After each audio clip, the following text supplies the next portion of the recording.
We are Rogue Media Sports.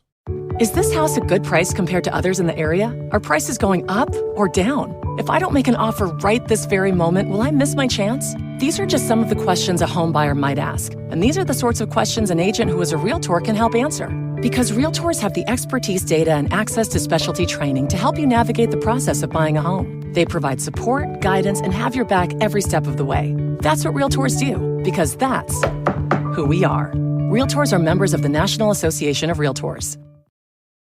Hey, it's Mark Goodman. And I'm Alan Light. On today's podcast, Record Store Day founder Carrie Colleton is joining us to discuss the April 20th RSD special releases. Plus, we'll talk live with our audience, the Sound Up Pod Squad, and find out who still listens to vinyl. And some updates from the Beatles universe. Oh, good. Sound Up with Mark Goodman and Alan Light, the only music podcast that matters. Get it on Pandora, Spotify, Apple Podcasts, or wherever you get your podcasts. It is Matt Mosley alongside my faithful friend, co-host, buddy, Ed Werder, and we coming to you live from the Frito Nation studios. We'll love a good green screen, and we've got a lot to talk about. Ed, some excitement late last night. Cowboys get a win, 2013. Shouldn't even have been that close other than, you know, what's-his-name finally got a chance to touch a ball, the tight end, Blake Jarwin, and he fumbled it away. Off the hands team immediately. I wondered if that should count as a target. But here we are on the Doomsday podcast. And, Ed, this could, by the time some folks are listening to this could change in a hurry. So I want to address this right away. Josh Gordon suddenly finds himself, he's not a free agent quite yet. He, in fact, he may be traded. They say this afternoon at 3 Central Time would be perhaps the deadline on this. I think this is Jerry. This is the quintessential.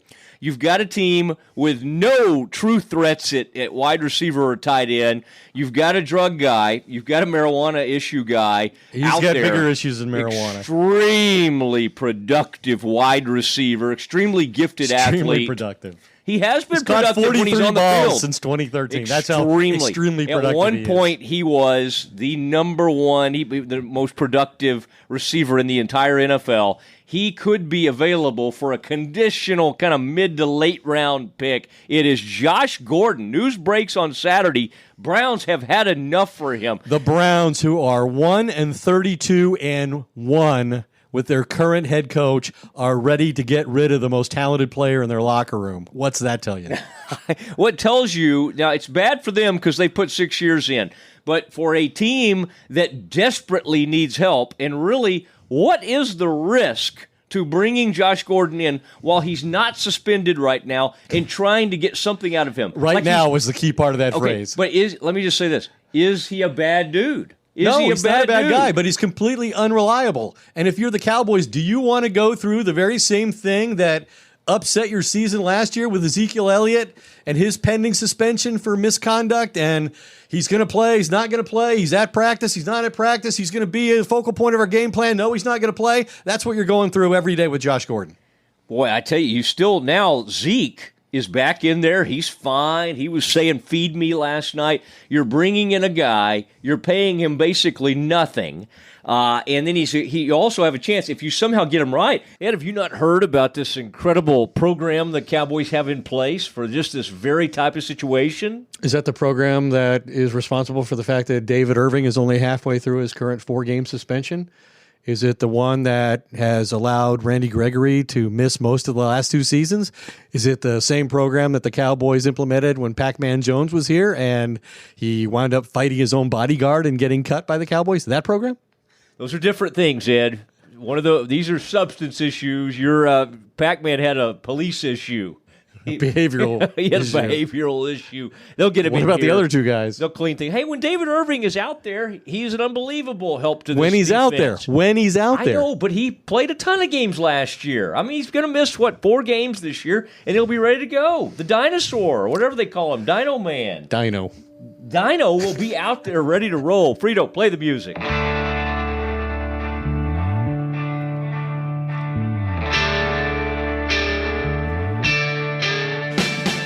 And yes, it is the Doomsday Podcast after a glorious Cowboys win. So much involved in that one. Ed Warder alongside here. It is Matt Mosley from Frito Nation Productions out here in beautiful Allen, Texas. And Cowboys win this thing 20-13. And Ed, I know we've both been kind of checking in with our people. I appreciate it. By the way, huge group of folks listened to the podcast last week, and one of the things, Ed, they keep talking about, they love it when you take them inside. Last week you were talking to those Panthers coaches and provided some of that insight. One of the things we talked about last week, and boy, our people on Facebook and Twitter have been reacting to, is Dak Prescott, is he the guy? Are they going to have to go get another quarterback in the draft in the future? What's going to happen? This was a big moment. Some would call it almost a defining moment for Dak. How would he bounce back? And Ed, early on, the deep ball to Tavon Austin, that really seemed to kind of settle him down. And he was the one who sort of challenge accepted. He said to Landon Collins when the safety for the Giants kind of called him out earlier in the week. And I think in some ways that kind of galvanized this locker room a little bit. Well, I think the big takeaway from the game, if you step back and look at its importance and what perspective can be gained by what we saw, I think Jason Garrett and Jerry Jones, built this team to sort of play offensive football in a style that's reminiscent of the 1990s Cowboys dynasty, but they have a quarterback in Dak Prescott who requires performing in an offense that's more symbolic of modern college football to accommodate his full range of abilities as a passer and as a runner. I think former Cowboys receiver Des Bryant, who's their newest beat writer, covers the team primarily on Twitter, referred to his ex-quarterback last night as Mississippi State Dak. Yeah, and which I thought was a good point by him. Dak was the dominant figure in a place where the Cowboys find it hardest to win, Jerry World, and against an opponent that has dominated Ezekiel Elliott in a way that no other has. And like you said, he responded to Landon Collins' challenge by saying, challenge accepted. Landon Collins said, hey, we're going to stop Zeke and then put the ball in the quarterback's hand because that gives us the best chance to win. And, I thought it was important to the psyche of the Cowboys to win that game last night. I mean, yeah, you only have a 10% chance if you go 0-2 of making it to the playoffs, historically speaking. And the Cowboys have done it and won a Super Bowl. But I thought this was about Scott Linehan and Garrett, being criticized and embracing what Dak does and what he can do with their play calling and their game plan. To me, that's what last night was about. And yeah, he didn't throw for 200 yards again. And the Cowboys are 3-5 when he doesn't throw for 200 yards. But the question I think you have to ask yourself is, can the Cowboys commit to this style of play offensively, just philosophically? And if they do, can they win with it? Is it sustainable? And I would argue it is, because they did it in 2016 when Dak and Zeke were rookies and they went 13-3 and won the division. And the Panthers with Cam Newton have done it and made the playoffs every year and went to the Super Bowl 50 against the Broncos a few years ago. So I think it is sustainable. I think this is the way they have to play on offense. It's not what people are used to. It doesn't take advantage of all the modern rules in the NFL that, quarterbacks use to throw for 400 yards and receivers catch 75-yard touchdown passes out of. It's not that style of play, but I think the Cowboys can win with this style of play, especially with how good they seem to be on defense. Yeah, and we'll get into that defense, and that was quite a performance. And I even used the word with Jerry, dominant. And you think Jerry would embrace that, but he backed off a little bit. And we'll hear from Jerry as we move ahead. Ed, I want to explore more on that point you made. And I know you've been talking to some folks about the offense, but when you said Mississippi State Dak, we're seeing now some quarterbacks. Pat Mahomes is lighting up this league. Through 2 weeks, he's now thrown for 10 touchdowns, and that is, rarefied air. Nobody's ever done it. Yeah, and so to come out and perform like that, and so you have to put these quarterbacks, and I think that's sometimes you have the perfect quarterback with a perfect coach, and they seem to know, okay, this guy had so much success. He's got incredible arm talent. Mahomes has more arm talent than Dak does. Now, what Dak can do, I thought you brought up a good point in Cam Newton. And it was funny in talking to Jerry last night because I think Jerry, when he saw Dak and saw the Cowboys defense having problems with with Cam, I think it really lit him up. Like, why are we not doing that more? Now, the general manager owner shouldn't really have to go to the offense coordinator and go, hey, can we do more of these? Can we? But he will. More? This one will. He will do it. and I think what we've seen, and it seems kind of simple, but sometimes simple works. Instead of 3 to 4 times a game, this is a quarterback you need to run 7 or 8 times. I'm not saying he need to be out there and he needs to run 14 times for 85 yards, but this offense seems to work best when he touches the ball or runs the ball 7 to 10 times. And he had a career best rushing performance last night. And that's the kind of quarterback he is. Like it or not, he's a physical type of quarterback. I thought it was interesting that he said after the game, when I ran, I didn't want to go down of my own volition and protect myself. I wanted to make the Giants tackle me. I mean, that's the mentality that he played that game with. And a locker room can feed off that. That's how he takes over the team. A quarterback who's willing to be punished to help his team win, everybody in the locker room will embrace that style of play. And they're going to love the fact that he responded to the challenge of Landon Collins, to the criticism of Cowboys Nation in the way that he did. Now, the thing that was the unique component beyond giving him opportunities to run with the football was, hey, on the third play of the game, they sent their speed guy, Tavon Austin, deep, right? And he catches a 64-yard touchdown pass. I believe that's the 4th longest touchdown pass of the Dak Prescott era, such as an era is 3 years long. Yeah. And not even that, really. And it was the longest pass, the only pass for a long touchdown that traveled more than 7 yards in the air. And it had the effect that the Cowboys wanted. It got the Giants safeties out of the box on every play, and it gave them an opportunity to run the football with Zeke, to play with a lead. Those are all things that you have to do with Dak Prescott. You have to manage the game a certain way. And, I think Rick Goslin, really fellow McCann Award winner from Dallas, and our former colleague at the Dallas Morning News, now in semi-retirement, not by his own volition, but he has the definitive stat on the Cowboys with Dak, and that is that Dak has played 19 of his 30 games in the NFL and hasn't turned the ball over, and the Cowboys are 18-1 in those games. And last night, the Giants didn't get a sack, and they didn't force a turnover, and the Cowboys won the game with relative ease. Now, the Giants are not a great team, and they're not going to score a lot of points against anybody. But they did only give up 13 points the week before to Jacksonville, which went to the AFC Championship game last year.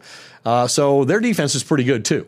Yeah. But I thought Dak took control of the game with that first long touchdown pass and just his demeanor on the field.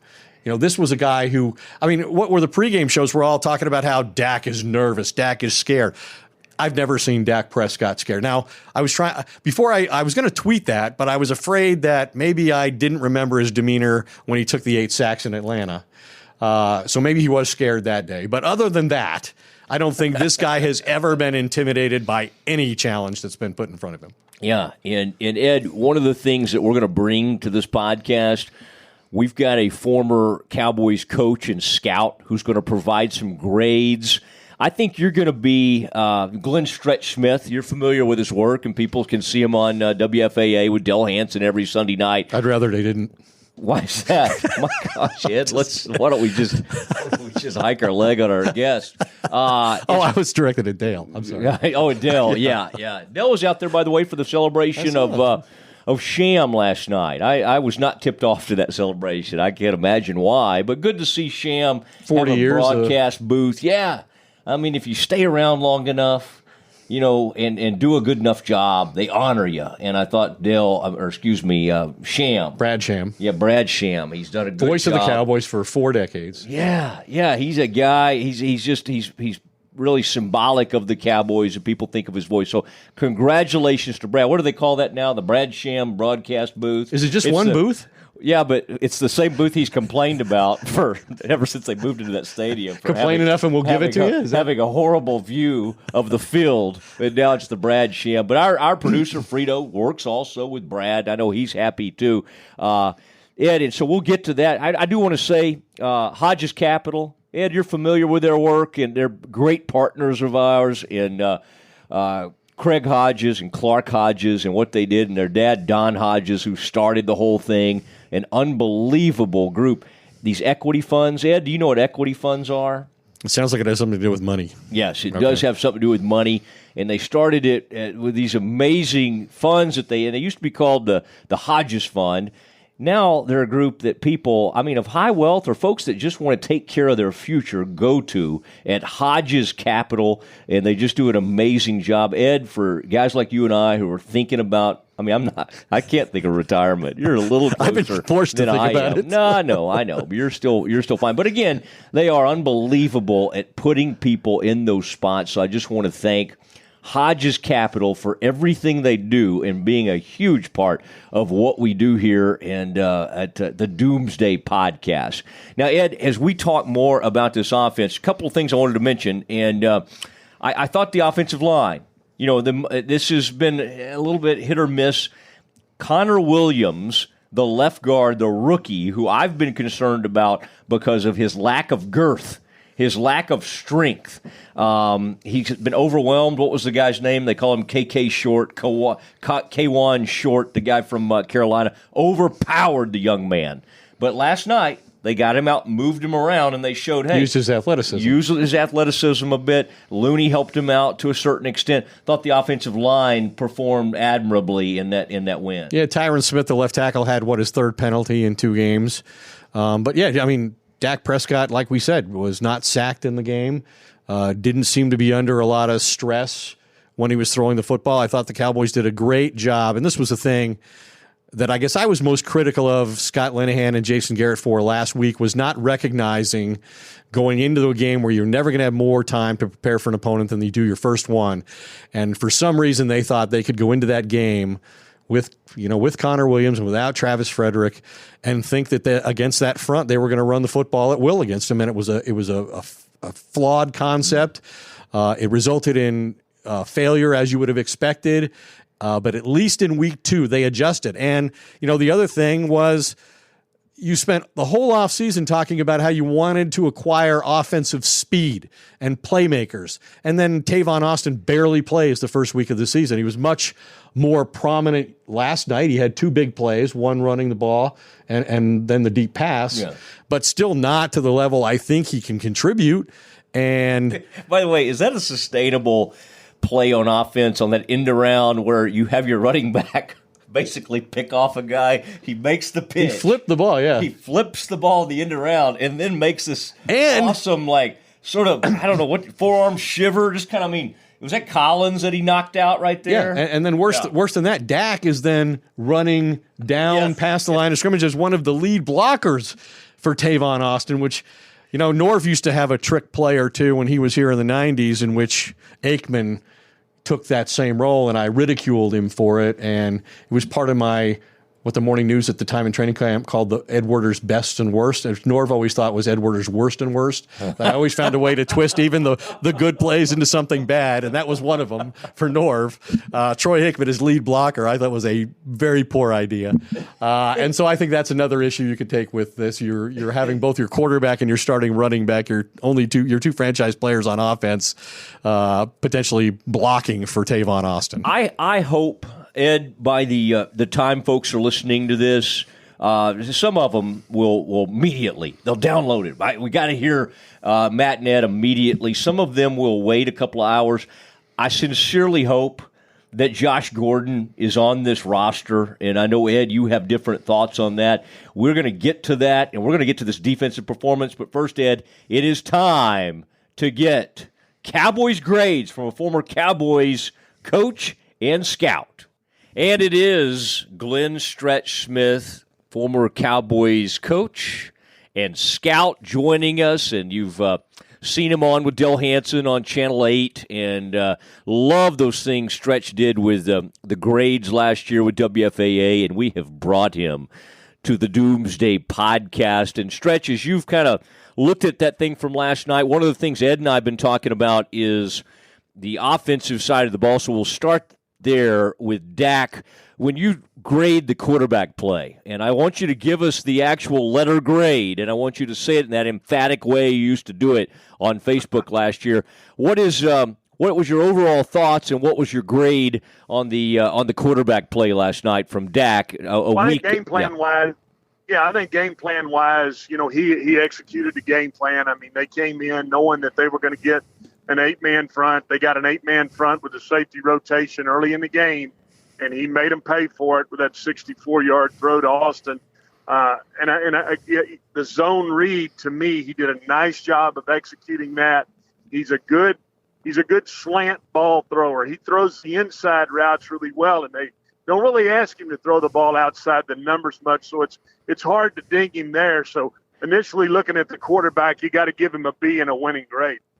All right, a B. Are you good with that, Ed? Is that about what you would come in on Dak, or did you? I know you really like this Mississippi State angle. I think when you throw for less than 200 yards and you get a B and a win, you got to be satisfied with that. Yeah, I would say so. Okay, Stretch. Let's look at these receivers. And I know from talking to you, you have not been overly impressed with this unit. When you had a little chance to take a peek at things and break this thing down, what did they do? We know Tavon hit the big play, but this group of wide receivers, did we see any progress from that awful first outing in Carolina?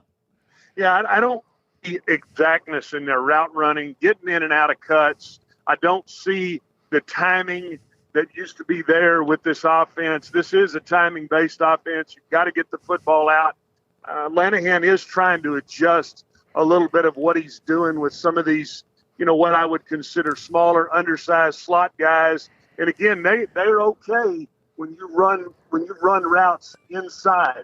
The issue becomes in the red zone where they had to try to get the ball up to Rico Gathers, and then I think in critical situations, 3rd and kind of 7 to 10, whenever you have those down distances and you don't have a receiver that truly can go be physical, can press you deep, get out of those cuts, and have that timing, I think it's really hurt this group. And so at best right now, I can give this receiving core a C, and I think I'm being very lenient there. Yeah, that seems like you're grading on a curve there. Now, can you Ed and I have argued over this already. I think Josh Gordon is a no-brainer. It's a risk-free, doesn't cost much. This team is used to dealing with guys that have substance abuse issues. I mean, Stretch, they got a program in place. They always talk about it. You act like they do it successfily every time. Listen, it almost never succeeds. But again, this is the perfect risk because this guy is an amazing athlete. Now, I don't want to try to influence you, Stretch. Where do you stand on this? And you can understand by just what Ed said where he stands on this. Oh, Alan, and I think you got to at least bring him in, take a look at him, see what you have. See if you think that your programs are in place. Jerry's a risk-reward guy. He's a wildcatter. We all know that. But, I would certainly be bringing in Curley. There's been some talk that they want to look at Bryce Butler. And right now, fellas, with the way the receiving core is, I'd be looking at anybody and everybody that got cut. I mean, it's a $350 ticket to fly about anywhere in the country into DFW, and I think it's certainly worth that when you think about what you might get there. And I understand what Ed's thinking. Hey, they batted about 1 for 7 in this. So if you take the baseball mentality, I mean that's below the Mendoza. But risk reward wise, I just don't think you got much of a. I just don't think there's much to risk here. And you know what? If he decides to go down to 7-Eleven and then buy some strawberry zigzags, you cut him loose and put him on the streets, and that's it. Well, my argument, Stretch, is that he is a phenomenal talent, but he's missed 56 games for a reason, and he's not dependable. And then it turns into the coaches and the players dealing with the uncertainty day to day and week to week like they did last year with Zeke Elliott. And I understand that. I guess my argument would be: you ever been to Cleveland? That caused you some reason to be inconsistent too. and I know what you're saying. You know what? I think this young man. You ever been to Dallas? Randy Gregory seems a little inconsistent. David Irving seems a little inconsistent. There's a reason to be that too. We can go all the way back to Mike Irvin, and I get it. I don't know if the kid.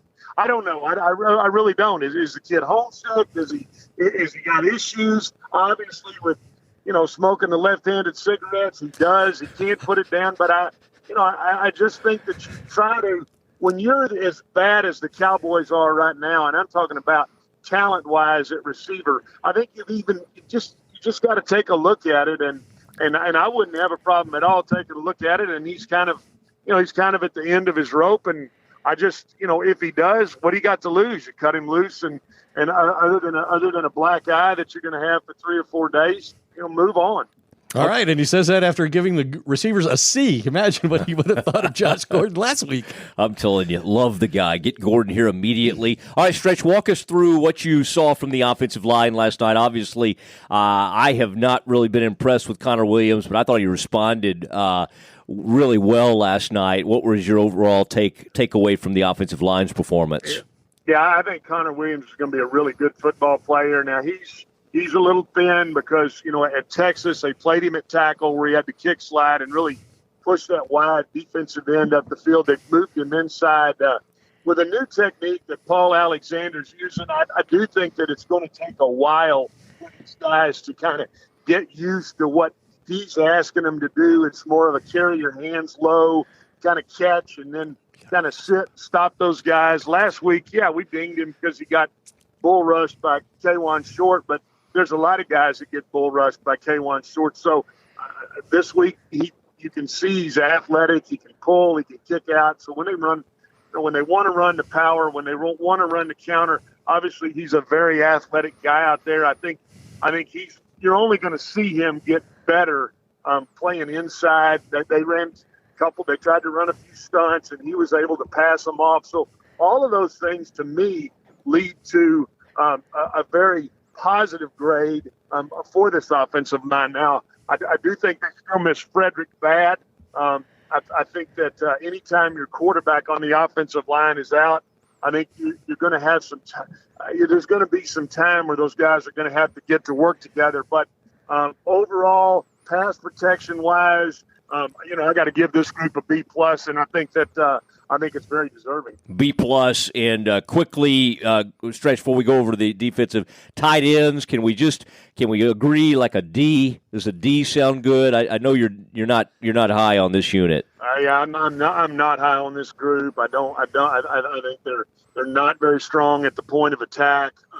They moved them into the back. They moved Swaim into the backfield last night just to try to get him to where he could just get something on their rush ins. But I don't see the timing there. And they still miss Witten so bad that I think it's just going to take some time. So at best, I'm going to give that group a D. All right, let's go over the defensive. Wait. What about running backs? Is Zeke Elliott not get a grade anymore? Gosh. I mean, you're the only person that would. Okay, go ahead. I mean, they threw him the ball a lot, but he wasn't very productive as a receiver, and he had his usual game against the Giants, which is a struggle. Yeah, and you make a good point. I think some of his the two of his 2-yard runs last night were some of the best runs I've seen in a while. He's so physical that they're obviously going to load it up to stop him, and he's gonna bow his neck and hit it up there. But I mean, with what happened, production, and I don't like the great games on style points, but I mean, Zeke last night just an average effort and a B at best. Average is a B. Wait a minute, average is a C. Is it not? All right. Well, I'll give him a C. You said it was average at best. I don't want to change your grade. I think it was average, but you know what? In a winning effort and getting in there and hitting it in there when they're hitting anything, to me sometimes I got to give him a few toughness little bonus points or put the Buckeye stamp on him, whatever the hell you want. Well, I'll let you and Stretch work on y'all's grade methodology off the air. If you get credit for hitting it up in there, then I wish we were grading Eli because he had a couple of nice first down plunges. Eli, that's poor guy.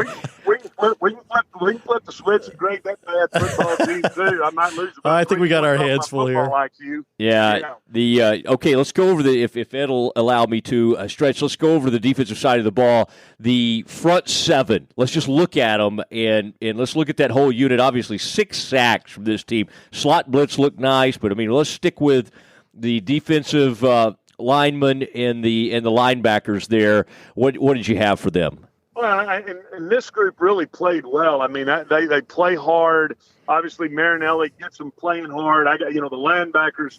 I like Wilson. I like that you're starting to see him get some comfort and even his pass drops, the things that they do. The defensive coordinator in Marinelli was in a rhythm last night. I mean, he's bringing a lot of different looks, and bringing some different backer blitzes, bringing the safeties, and bringing the corners off the slide. So, front seven wise, I think that it really helped that the coordinator was in a rhythm, but they were playing hard too. And this group really, really impressed me with what they did last night. And I think they're going to have to continue to do that in order for this team to post a winning record. I got to give the defensive front and the linebackers a B+.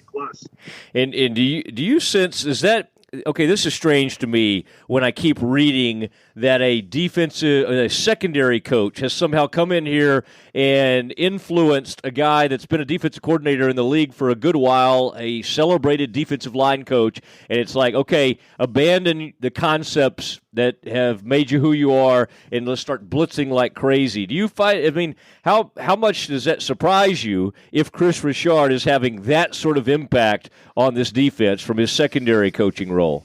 Well, I think he's convinced Marinelli that, we can bring some guys and still be sound in our coverages. I think Marinelli's obviously he wants them to be sound in the back end. I don't think he has a lot of experience dealing with the back end, but he does.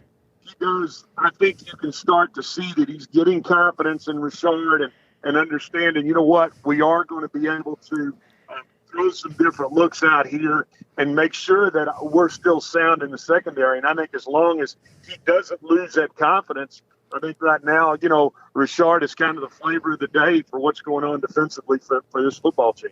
All right, secondary, cornerbacks, safeties. A lot of this stuff happened because of such a good rush. But how much were they able to accomplish? I saw Kayvon Frazier kind of showing up fairly, especially early in that game. What did you think of the back end? Yeah, they were, and again, this is a young group. I saw Wuzier make some plays. I'm still not sold on. I'm not sold on Byron Jones. I'm not sold on this group, but I do think that last night they gave you a workmanlike effort. They had a bust there late that gave up that late touchdown. But I think this team, the secondary, this is going to be a weakness, I believe, for the Cowboys. And I think until they can really start to feel who's who in all of these positions. I'm saying because I still think that you've got Woods playing Summit safety. They're trying to get some comfort level with Heath, with Frazier. But last night, I mean, they did a nice job. They didn't give up really, other than the touchdown. They didn't give up any big plays. Very serviceable night for the secondary. And I'm gonna, I guess I'm gonna give them a B for, and I'll use Ed's learning curve there, grading curve, a little bit above average, gives them a B. All right, there he goes. And special teams, we've what did you make the of? New kicker came through after a miss in Carolina. Had 2 field goals last night. Yes, 37-yarder and a 29. Which, I don't care. He just needed to make them. Better than some of these other kickers around the kid league. In Minnesota yesterday. Yeah, and the guy from Cleveland. That's exactly right. You think Mike Zimmer wouldn't be dying for that right now? He'd be at the top of the division. So yeah, I think the special teams with as many young players as they've got, possibility of continuing to turn the bottom end of this roster. A workmanlike effort. I'm going to say you got to give them a B for what they did, and again, the ability to go up. I'm like Ed. I don't care if it's 27 or 47. You know what? He banged it through the pipes and did what they asked him to do. Love it when they bang it through the pipes there, Stretch. And I think we got to. What grade should we give Stretch on his grades? I think his phone connection only gets about a C-. Yeah, but this is partially my fault. I didn't we'll get him in the future to a secure location. The phone connection was a little rough, but not bad. He's on his way into a TV studio, and these things happen. But Stretch, we appreciate it. All right, man. Appreciate you having me on. I tell you what, I'll see if I can find some aluminum foil down there. I'll make myself some homemade rabbit ears. I think they'd look good on you. Hi, man. Thanks, All right, Stretch. there he goes. What a great Glenn, element to add to the show. Glenn Stretch Smith, the Cowboys coach and scout, spent years back. In fact, Ed, when you were covering the team back when Troy Aikman, I think Stretch. Stretch had. Here's Stretch's best moment, and I'll tell you Stretch's worst moment as a scout. His best moment was he stood on the table begging them to take Randy Moss. And in fact, for people that don't know the story, he was on the draft day. He was with Randy Moss and his family, thinking they had sent him to be with Randy Moss that day. And again, Escort him to Dallas. yes, and Stretch was trying to convince the Cowboys to take him, and he was with Randy Moss. Maybe what led to Stretch's demise, and I'm not talking out of school here with the Cowboys, is that he also he had so much credibility through the Randy Moss thing after Randy started playing really well and his career Particularly took off. against the Cowboys. That Stretch a couple of years later got in everybody's ear and said, "You have to go get Joey Galloway." And Jerry did for 2 first-round draft picks. Yeah, and you remember Galloway got hurt in that first game with Aikman. It was an attempt by Jerry to get Troy Aikman back to another Super Bowl. He obviously Correct. surrendered way too much for Joey Galloway. He was one of the top speed receivers in football at the time, and I believe because of their respective injuries, I don't believe Troy Aikman ever completed a pass to Joey Galloway. I believe that is true. Oh, my gosh. I'm trying to think because I remember that season opening game was against the Eagles, and the injury happened right away. That's the 2000 season, right? And Was that then Joey Aikman Galloway? retired in 2001, correct? Yeah. I mean, I don't know if they ever were able to hook I up. don't think they did, but I'm more than willing to be corrected on this, and I know people will ardently check their historical references to see You if they backed can call down me out. And say I'm yesterday wrong, on 'cause Twitter. people love You that. backed down on an opinion, and I was just like, I remember I marked it down. I said, What was it? never. You came strong on something. You tried to say that you took up for the guy who dropped it. Who was that for Minnesota? Oh, yeah. You The said, high "Hey, that was a pass. high throw from Yeah. Cousins," and I think you were under heavy attack on Twitter. And I'm just saying, I want to compliment you for this. You came out and said, "I think I was wrong. I think Laquan Treadwell should have caught that ball." And I thought that It was an Al Riveron moment for me. Mike Pereira's doing it for Al Riveron now. is it Riveron or River Sean? It's Riveron. Oh, River Sean's a park in Dallas. It is the Doomsday podcast, and we appreciate Stretch, and we'll have those weekly grades for you, and that's kind of fun to do that after he looks at the tape. Okay, Stretch. I mean, Ed, let's talk about the defensive performance, and before we do that, I think because the word dominant came up, and Ed, I don't know if you are willing to go there yet. That to me kind of looked like a dominant performance, but Ed, in the bowels of AT&T Stadium last night, I had the opportunity. There are no bowels at AT&T Stadium. I had the opportunity to go one-on-one. I mean, there were others standing around, but it was one-on-one. Mosley and Jerry Jones talking Cowboys defense and Josh Gordon. Here is that interview.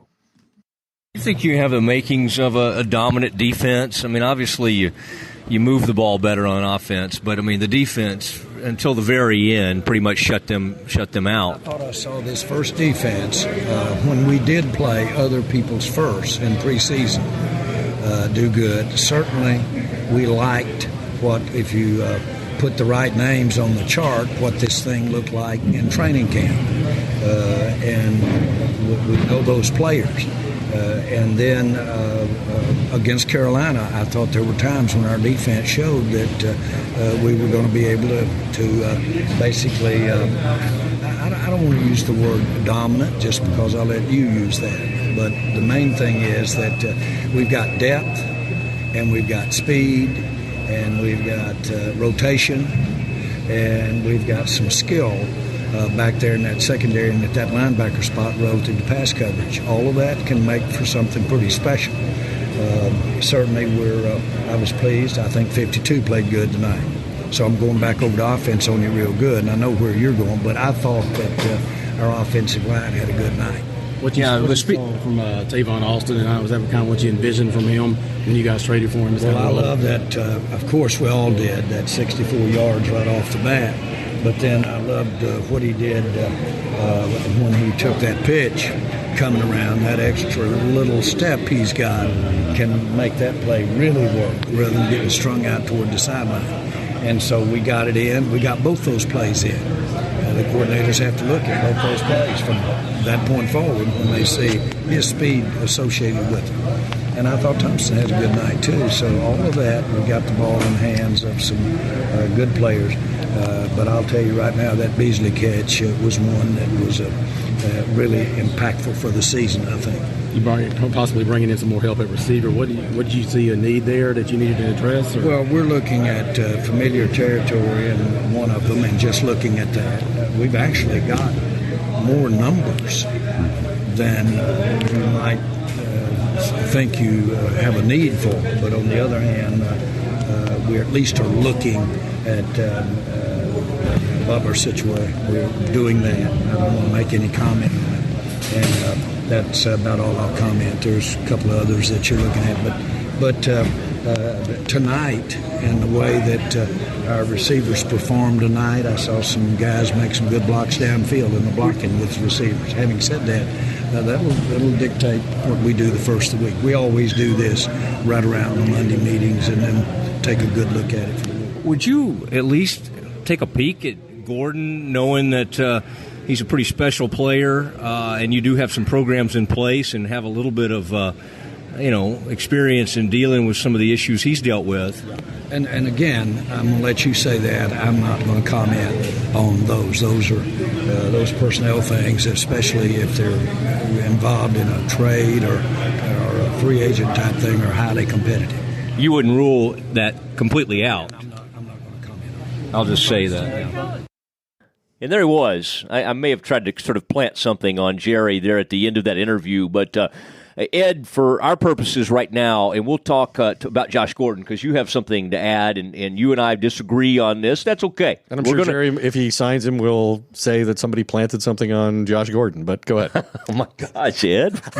You were quick there. Okay, on this defense, that Jerry wasn't ready to call it dominant, but he did use the word special. It is very interesting to see a Rod Marinelli defense. We have seen the hallmarks of a Rod Marinelli defense over the years has been trying to get it done with that front four, and yet last night, 5 of the 6 sacks, and by the way, 6 different folks, I mean, they were spreading it around with those sacks, but 5 of the 6 sacks came on the blitz. I mean, Ed, this reminds me almost of the late, great Jim Johnson from the Eagles. Just send everybody. Send those blitz packages. How uncommon and rare is this for a Rod Marinelli defense? Well, first of all, I would say that as it relates to Jerry Jones, that this is one of the few times, I think, since he purchased the Cowboys in 1989, that ultimately the season could prove that this team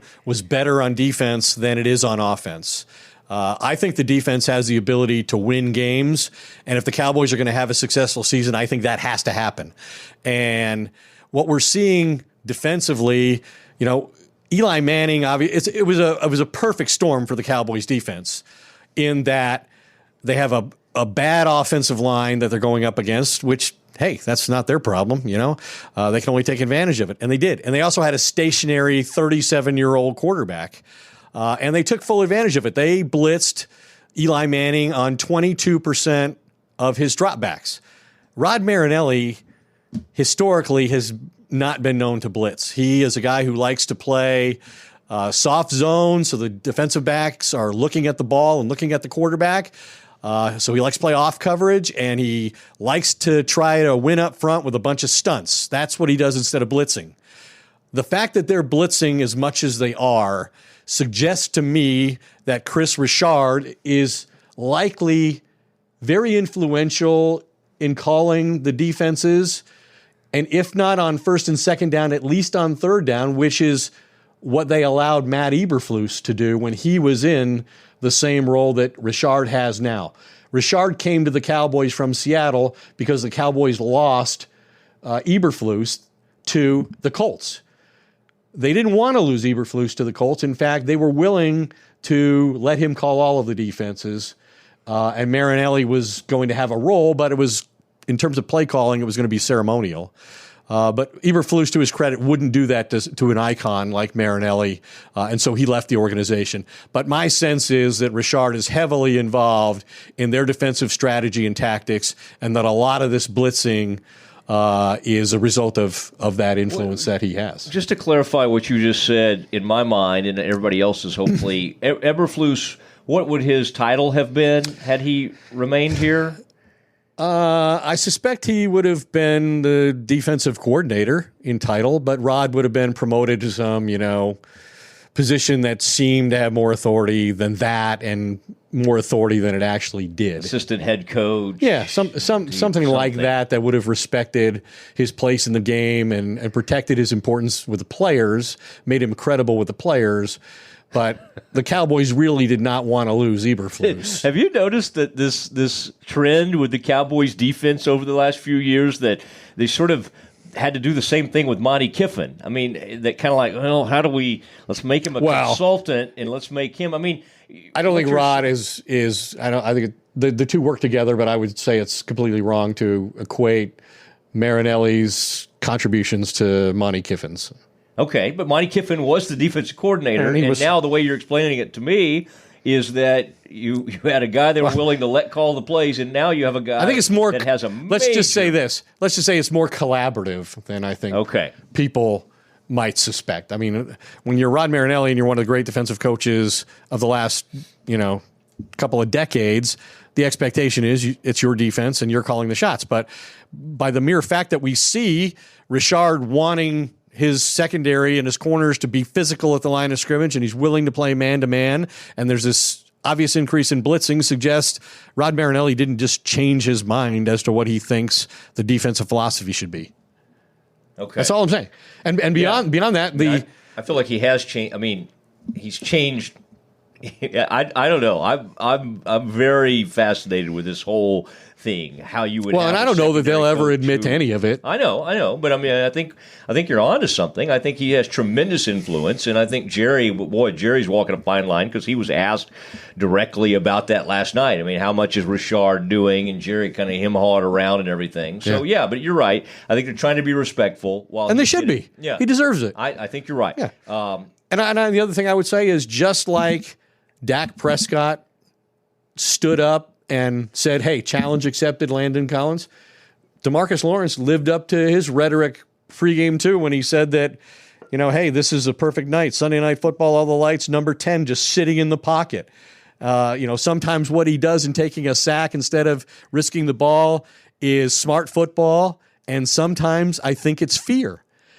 The 6 sacks that they had came from 6 different players. That's the first time the Cowboys have had 6 different players sack the quarterback in a game since 1997. Did you see some of those names on that stat? Shante Carver had 2 of those. Tony Tolbert was in there. Broderick Thomas had one of those sacks. Darren Woodson, I think, had one of the sacks. Woodson had a sack, and some other defensive back that would jog your memory. It was a very obscure name. But this to me, the Cowboys, I think, after tonight's game, are going to rank defensively near the very top 3 probably in fewest points allowed, fewest yards allowed, most sacks of opposing quarterbacks.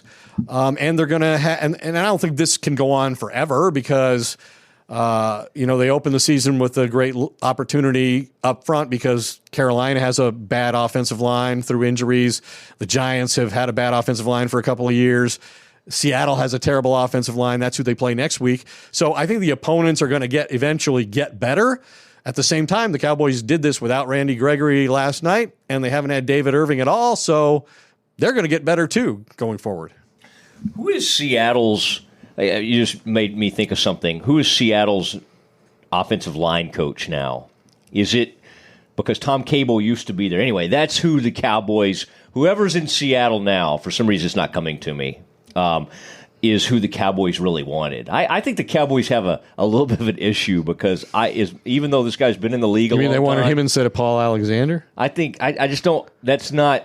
I think that wasn't their first choice. if you looked up right now quickly the Seattle offensive line coach, I think you would see. Oh, Mike Solari. That's who the Cowboys wanted, and they brought him in, and they didn't wrap him up right away, and so now the Cowboys have. Again, this guy was with Cincinnati, had some success, but I'm not sensing that it's the greatest fit with this team. I'll just put it that way. When I kind of peek around and visit and whisper to people and that kind of thing. Yeah, Paul Alexander was in Cincinnati for probably almost 30 years as their offensive line coach. Had a long career. They essentially switched offensive line coaches because the one that they had here went to Seattle, but he went to Cincinnati. You said Seattle, but Solari, I think, is the guy they preferred. Yeah, they wanted to be the offensive line coach. Alexander's a guy who has a great reputation, and I've talked to players who have played for him, and he varies things up from week to week, which not a lot of offensive line coaches do, and maybe this group doesn't like that. I don't know. Maybe that's why you're suggesting it wasn't the perfect fit, but. Yeah, well, I'll tell you, the perfect fit for this team would be Josh Gordon at wide receiver. And, Ed, I want you have some things to add to this. You and Frito have tried to laugh me out of the building when I brought some things up and some of the comments from the Cowboys coaching staff on this front. I do want to say, and I want to let you and Frito both know, have you heard me talk about Marie, the auto lease lady? I mean, does this sound familiar to you? I believe I am familiar with the concept, yes. Driving right now, I put my wife in a Honda Pilot. You ever thought of letting Jill, putting her in a Honda Pilot? Let me just say, 3 rows, a beautiful vehicle, 2018 Honda Pilot. The AutoLeaseLady.com. Frito was just commenting how he loved the website. Frito's worked on a new website for us. Have you seen that? TheDoomsdayPodcast.com. Yeah, we've got our own website. It's a neat thing. The Auto Lease Lady, you can find her on Facebook. Marie does an incredible job. And here's what I've been told. Women don't always love to go into a dealership. And I don't know why. I mean, I've had good experiences there, but I'm not a female. But you could be. I play one on TV. No, in 2018, you could be. Well, Ed, let's not get into that. Certainly, there are transitions to be had, but let's not get into that. But the lease lady, women love. It would improve the diversity of the Doomsday podcast. Women love, Ed, calling her the auto lease lady. Goodness gracious. Give Marie a call, and we appreciate her support and being a great partner of this fine podcast. Oh, I forgot to say a couple of different things before we get to Josh Gordon and wrap this up. We are now on, and there'll be a big press release that goes out, we're on a platform called Revolver. And Revolver has become one of the leading platforms in the country when it comes to podcasting. In fact, Ed, there was an NBA podcast a few years ago or a couple of years ago with the Cleveland Cavs before they kind of traded everybody with LeBron. And they had like the number one podcast in the country. We're on that now. They said, hey, we kind of got tired of this one with LeBron and Kyrie. We want a Cowboys podcast. Ed, welcome Revolver to our lives. Well, I'm glad we're with Revolver as a partner, and it's an open carry state, so it works well, hand in hand.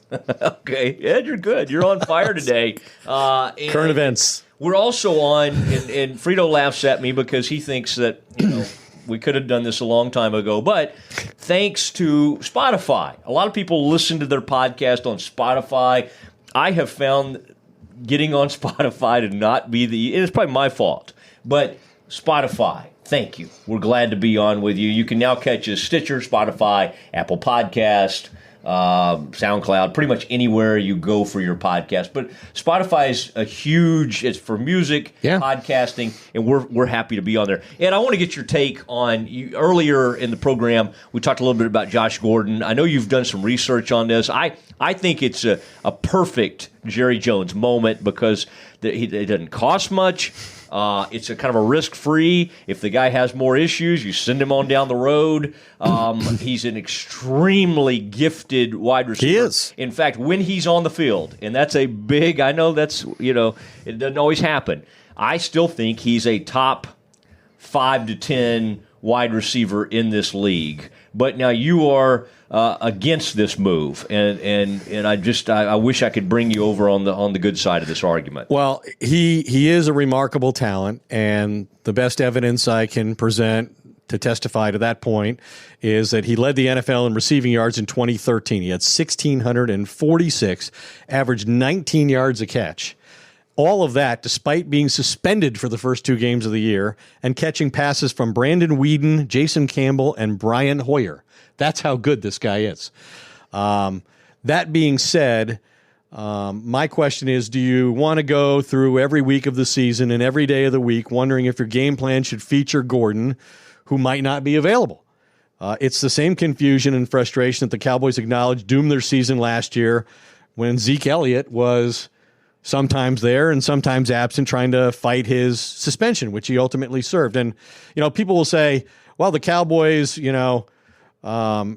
have Randy Gregory and David Irving, so obviously they should do it. And I'm saying my argument is that's why they shouldn't do it. Like, they don't need to bring in more players that they can't trust around guys that they already can't trust. And so to me, while I recognize his enormous physical ability, and I mean, he would be one of the greatest receivers in Cowboys history from now to the end of his career, if he could except for the fact he's probably not going to play every week. I mean, nobody's deeper into the NFL drug program and being tested more times than Josh Gordon. And, when he was with the Browns, I talked to people with the Browns. They'll tell you he's an engaging guy. He's a smart guy. He'll work hard. He's a great player, a fierce competitor. The problem is that I'm pounding on the table. Sorry. Okay. I'm pounding on the table. That's what people do.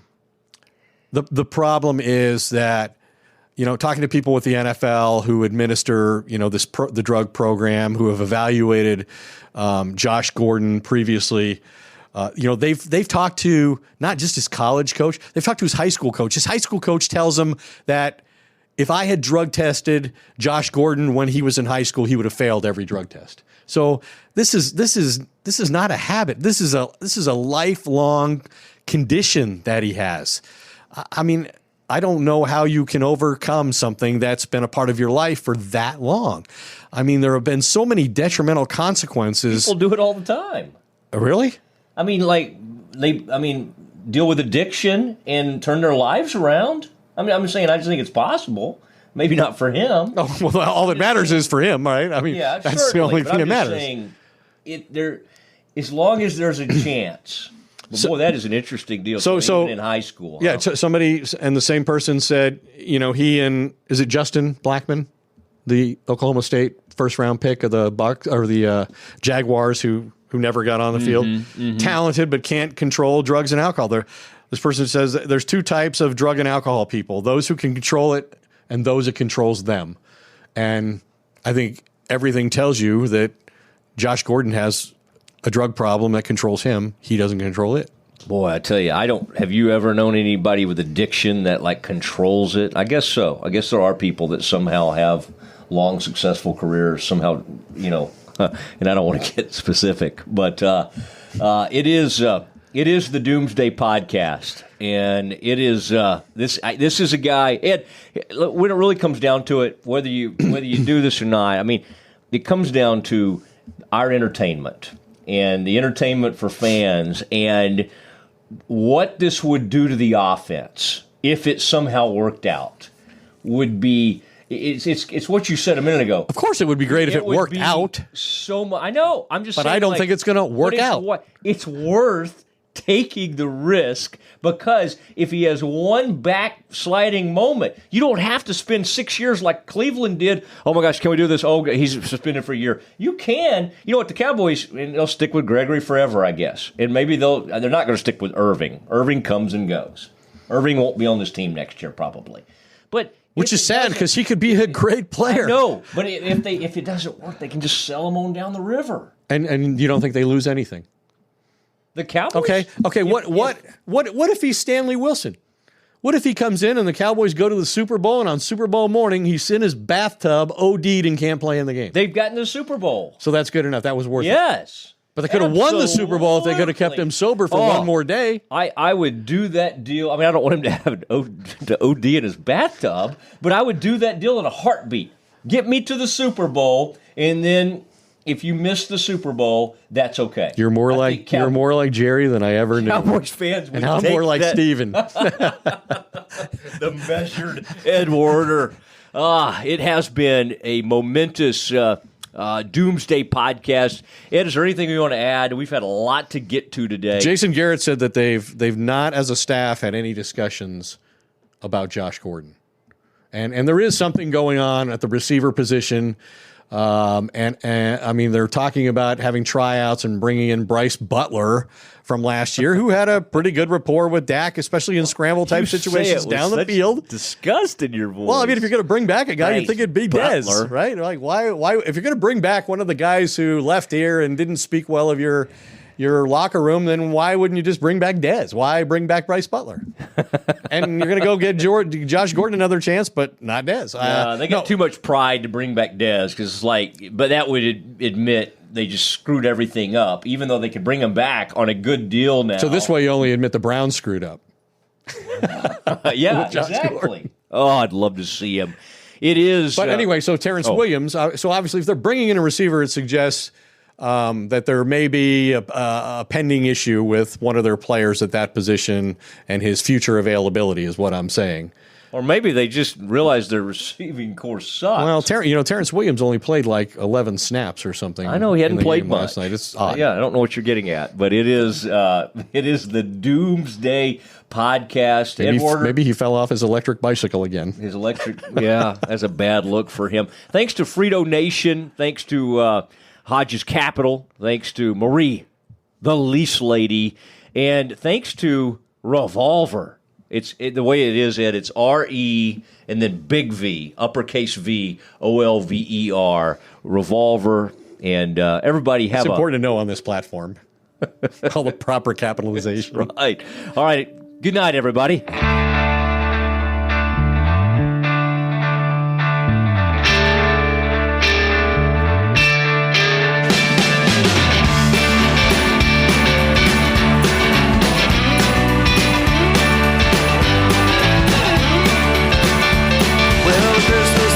Shining, stockings have been hung. You're praying for your daughter, lighting candles for your son. They're living in the city now, you don't see them anymore. This year will not be like the ones before. And the streets are all but empty, the bars have all shut down, and it's hard to find a friend inside this godforsaken town. That emptiness, it feels from your head down to your toes. I'm sorry, baby, that's just the way it goes. Once you were a young girl with lovers by the score, money by the handful, you never wanted more. But they tend to leave you as time has its way.